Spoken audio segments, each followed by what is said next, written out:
Welcome back. Punjab میں مسلم league نون کی تازہ دم نئی نویلی حکومت جلوہ افروز ہونے والی ہے۔ پرسوں 23 فروری کو پنجاب میں قائد ایوان اسپیکر اور ڈیپٹی اسپیکر انتخاب کے لیے صوبائی اسمبلی کا اجلاس بلائے جانے کی بھی اطلاعات ہیں۔ آج جاتی امرہ میں نامزد وزیر اعلیٰ پنجاب مریم نواز کی سربراہی میں نون لیگ کی صوبائی پارلیمانی پارٹی کا اجلاس ہوا، جس میں 195 نومنتخب اراکین شریک ہوئے اور اس کے علاوہ مریم نواز کو وزیر اعلیٰ پنجاب بنانے کی باقاعدہ توثیق کی گئی۔ مریم نواز تخت لاہور سنبھالنے والی شریف خاندان کی چوتھی شخصیت اور ملک کی پہلی خاتون وزیر اعلیٰ ہوں گی۔ غیر معمولی بات یہ ہے کہ مریم نواز کو حکمرانی کا کوئی تجربہ نہیں۔ انہوں نے پہلی بار الیکشن میں حصہ لیا، پہلی بار رکن اسمبلی منتخب ہوئی اور پہلی بار وزارت اعلیٰ پر فائز ہو رہی ہیں۔ اب تک مریم نواز کا جارحانہ بیانیہ ان کی سیاسی مقبولیت کی پہچان رہا ہے، لیکن وزارت اعلیٰ سنبھالنے کے بعد مریم نواز کی سیاسی صلاحیتوں کا اصل امتحان اب شروع ہوگا۔ مریم نواز کو کثیر جہتی چیلنجز کا سامنا ہوگا۔ ان کو سب سے پہلے متحرک کابینہ کا انتخاب کرنا ہوگا۔ شہباز شریف، چودھری پرویز الہی، محسن نقوی کی طرح بہترین ایڈمنسٹریٹر بننا ہوگا۔ بیوروکریسی میں تقرریوں اور تبادلوں پر کڑی نگرانی رکھنی ہوگی۔ جنوبی پنجاب اور وسطی پنجاب کے درمیان ترقیاتی خلیج دور کر کے پورے صوبے میں بلا تفریق کارکردگی دکھانی ہوگی۔ پنجاب میں مسلم لیگ نون کی ساکھ بحال کر کے نواز شریف کی حقیقی سیاسی جانشین کا ثبوت دینا ہوگا۔ بطور وزیر اعلیٰ مریم نواز کو پنجاب میں پی ٹی آئی کی شکل میں ایک مضبوط اور مقبول اپوزیشن کا سامنا کرنا ہوگا، جبکہ انہیں پیپلز پارٹی اور آئی پی پی جیسے اتحادیوں کو بھی ساتھ لے کے چلنا ہوگا۔ آج پارلیمانی پارٹی کے اجلاس میں مریم نواز نے اپنے مستقبل کے عزائم اور حکومتی روڈ میپ کا خاکہ پیش کیا۔ مختصراً یہ کہ مریم نواز پنجاب کو 4 چاند لگائیں اور آئندہ الیکشن میں وزیر اعظم کی امیدوار بن جائیں، اور اگر وہ ناکام ہوئی تو ان کے ساتھ نون لیگ کا مستقبل بھی تاریک ہونے کا خدشہ ہوگا۔ اب اس موضوع پہ بات کریں گے۔ اس کے لیے ہم نے مدعو کیا ہے جناب سلمان غنی کو، پاکستان کے نامور سینئر ترین صحافیوں میں سے ایک ہیں، گروپ ایگزیکٹو ایڈیٹر بھی ہیں دنیا نیوز کے۔ بہت بہت شکریہ سلمان غنی صاحب۔ بظاہر تو یہ ایک سفر شروع ہونے والا ہے مریم نواز صاحبہ کا بحیثیت پنجاب وزیر اعلیٰ۔ یہ تو شریف خاندان کا تسلسل، جس کو ہم کہہ سکتے ہیں کہ شریف خاندان کی جو حکمرانی ہے پنجاب اور پنجاب کا ایک لازم ملزوم ہے، ایک طرح کا چولی دامن کا ساتھ ہے۔ مگر بہرحال ایک یہ حقیقت اپنی جگہ ہے کہ مریم صاحبہ نے اس سے پہلے کبھی کوئی سروس نہیں کی، کبھی کوئی جاب نہیں کی، کبھی کسی قسم کی کوئی ان کی ایڈمنسٹریٹو ٹریننگ نہیں ہے۔ پہلی بار انہوں نے الیکشن لڑا اور اس کے فوراً بعد ہی وہ نامینیٹ ہو گئی ہیں پنجاب کے وزیر اعلیٰ۔ یہ کوئی بہت ہی پرومسنگ بیک گراؤنڈ تو نہیں، سوائے اس کے کہ وہ نواز شریف صاحب کی صاحبزادی ہیں۔ کامران صاحب، یہاں تک تو یہ بات ٹھیک ہے کہ انہوں نے پارلیمانی یا کوئی حکومتی عہدے پہ نہیں رہی، لیکن انہوں نے ایک سیاسی جدوجہد ضرور کی ہے کہ پچھلے 15-20 سال سے خود میرا ان سے رابطہ رہا، ان کی والدہ سے رابطہ رہا کہ مشکل صورتحال کے اندر جب مسلم لیگ نون کے اندر جو ان کے مرد جو ہیں وہ خوف کھا رہے ہوتے ہیں تو پھر ان کی خواتین نکلتی رہی ہیں۔ اس سے پہلے کلثوم نواز صاحبہ اور اب مریم نواز صاحبہ وہ فور فرنٹ پہ آ کے ایک جرأت مندی سے بات بھی کرتی رہی ہیں، اپنی پارٹی کا کیس بھی پیش کرتی رہی ہیں اور اپنے خاندان کے مفادات کا تحفظ بھی کرتی نظر آتی رہی ہیں۔ یہ بالکل درست ہے، اور اس کے ساتھ ہی یہ جو بہرحال کامیابی انہیں حاصل کرنی ہے، پہلے سے بہتر کارکردگی دکھانی ہے، ان کا اپنا کیریئر اور مسلم لیگ نون کا اس وقت جو اس الیکشن کے بعد صورتحال ہے بہت ہی کمزور صورتحال ہے، بہت ہی مقبولیت کی میں وہ بات نہیں ہے جیسے کبھی ہوا کرتی تھی، اور اس میں پھر یہ حکمرانی کا یہ دعویٰ اور پھر یہ تمام کوشش اپنی جگہ بظاہر لگتا یہ ہے کہ جو مسلم لیگ نون کا اتنا بڑا حکومتی تجربہ ہے، جو ان کے پاس بہت وسیع اور بہت زبردست تجربہ ہے، اور پھر ظاہر ہے کہ اس حوالے سے شخصیات بھی ہیں، یہ ڈیپینڈ کرے گا کہ ان کی ٹیم کیسی ہوتی ہے، وہ ٹیم کتنی مضبوط ہوتی ہے جو مریم نواز کو اور مسلم لیگ نون کو کامیاب بنائے پنجاب میں۔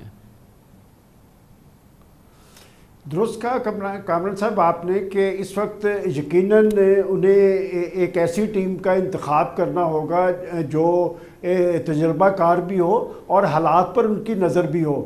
دیکھیں، نمبرز گیم تو ان کی بڑی واضح ہے، اب نمبرز گیم ان کے لیے ایشو نہیں رہا، لیکن پاکستان کے اندر مشکل سیاسی حالات ہیں اور پنجاب کے محاذ پر ان کا جو مقابلہ ہوگا ایک مضبوط اپوزیشن سے ہوگا، ایک ایسی اپوزیشن سے جو اس وقت احتجاجی اور مزاحمتی طرز عمل اختیار کیے ہوئے ہیں، اور وہ ان کا مقابلہ شہباز شریف سے کم بلکہ پنجاب کے اور پاکستان کے محاذ پر وہ مریم نواز کو زیادہ ٹارگٹ کریں گے. اور اس کی بڑی وجہ یہ ہے کہ کہا جاتا ہے کہ اسلام آباد کا راستہ ہمیشہ لاہور سے ہو کے جاتا ہے اور پنجاب کا چیف منسٹر اس کے لیے مستقبل کے اندر اسلام آباد کے اندر بھی راستے ہموار ہوتے ہیں.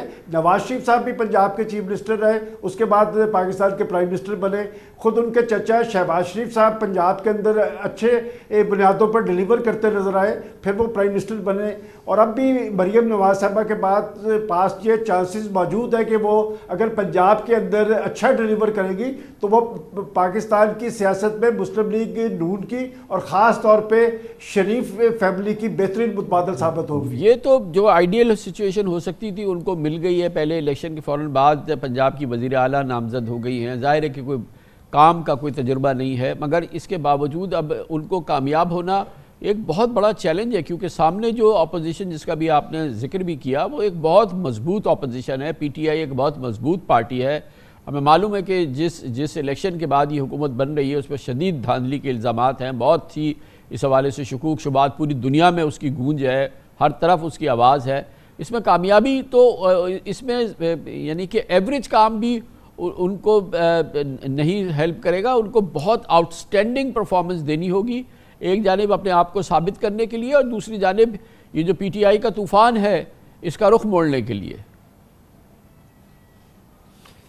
کامران صاحب بالکل درست کہا آپ نے, واقعتاً مشکل حالات ہیں, زمینی حقائق بڑے تلخ ہیں. پاکستان کی سیاست اور خصوصاً پنجاب کے محاذ پر ایک تناؤ اور ٹکراؤ ہے. لیکن جب ہم مریم نواز صاحبہ کے یا ان کے کردار کا ذکر کرتے ہیں تو اس کے پیچھے آج بھی جاتی عمرہ کھڑا ہے, اس لیے کہ ان کے والد صاحب پنجاب کے اندر 3 دفعہ چیف منسٹر رہے, 3 دفعہ پرائم منسٹر رہے, تو ان کا ایکسپیرینس, ان کے چچا کا ایکسپیرینس یقیناً ان کے پیچھے موجود ہے. اور انہوں نے نواز شریف صاحب نے ایک ایسی ٹیم کا انتخاب مریم نواز صاحبہ کے لیے کر رکھا ہے کہ امکانات یہی ہیں کہ وہ اپنی کارکردگی کے ذریعے اپنی حکومت کو ٹیک آف کرا پائیں گی. ایک چیز ہی ہو جائے سلمان غنی صاحب جس کی ہمیں تمنا ہے پاکستان کے اس بڑے صوبے کے اندر, مثال کے طور پہ مکمل کرپشن کا ہی خاتمہ ہو جائے, ایک عام آدمی کا کام بغیر رشوت کے ہو جائے. یہی میں سمجھتا ہوں کہ ایک چیز ہی ڈیلیور کر دیں تو میرے خیال میں 2029 کی کامیابی کی سب سے بڑی گارنٹی ہو جائے گی. کامران صاحب یہ تو آپ بہت بڑی بات کہہ رہے ہیں کہ آج پنجاب نہیں پاکستان کے اندر کرپشن کے رجحانات عام ہیں, بلکہ میں یہ کہوں تو کہ پاکستان اس وقت کرپشن کی آگ میں جل رہا ہے. اگر پاکستان کے اندر کرپشن نہ ہوتی تو ہم اس بڑے معاشی بحران سے دوچار نہ ہوتے. میں سمجھتا ہوں کہ یہ بہت بڑا چیلنج ہے خود مریم نواز صاحبہ کی حکومت کے لیے, اور اگر پنجاب کے اندر وہ کرپشن کا کسی حد تک بھی خاتمہ کر پائیں تو یہ ایک بہت بڑا ان کا کریڈٹ ہوگا. آگے آپ کو کیا نظر آتا ہے؟ ایک طرف تو پنجاب کی ان کو سربراہی آ گئی, پاکستان مسلم لیگ نون پہ آپ کو ان کی گرفت کس حد تک نظر آتی ہے؟ اور اب ہم نے دیکھ لیا ہے کہ نواز شریف صاحب جو ہیں وہ ان کا جو کیریئر ہے آپ نے پورا جو پچھلے کئی ہفتوں کئی مہینوں میں دیکھا وہ اختتامی منزل کی جانب نظر آتا ہے. سیاسی کیریئر جو ہے اللہ تعالیٰ ان کو زندگی دے. یہ پارٹی کیا اب منتقل ہو رہی ہے مریم نواز کو؟ جی بالکل آپ نے درست کہا. میں نے بھی کچھ دیر پہلے یہی کہا تھا کہ وہ پارٹی کے اندر بھی ایک بہتر اور مؤثر متبادل لیڈرشپ کے طور پہ سامنے آئیں گی. جہاں تک آپ نے نواز شریف صاحب کے کیریئر کی بات کی ہے, میرا خیال کامران صاحب اس سے زیادہ خوش قسمت آدمی پاکستان میں کوئی نہیں ہوگا جو پاکستان میں 3 دفعہ پرائم منسٹر ہو. آپ کو شاید نظر نہ آ رہا ہو, لیکن میں آج بھی سمجھتا ہوں کہ ایک طرف جہاں پر اسلام آباد میں شہباز شریف صاحب حکمران ہیں اور تخت پنجاب کی حکمرانی ایک خاتون prime minister chief minister Maryam Nawaz صاحب کے سپرد ہو رہی ہے, اس کے پیچھے بھی نواز شریف صاحب موجود ہے. اور خاص طور پہ مریم نواز صاحبہ کے حوالے سے میں ضرور کہوں گا کہ نواز شریف صاحب جاتی عمرہ میں بیٹھے, ان کے لیے خاص پلاننگ کیے ہوئے ہیں, ان کے لیے انہوں نے ایک تجربہ کار ٹیم کا بندوبست کر رکھا ہے. یقیناً ایک مشکل صورتحال ہے معاشی حوالے سے بھی, گورننس کے حوالے سے بھی, پنجاب میں لا اینڈ آرڈر کے حوالے سے بھی, کرپشن کے حوالے سے بھی. تو یہ ایک مشکل صورتحال کے اندر اگر وہ واقعتاً ڈیلیور کر پائے گی تو ان کا سیاسی مستقبل بہت بہتر ہوگا. بہت بہت شکریہ جناب سلمان غنی ہمارے ساتھ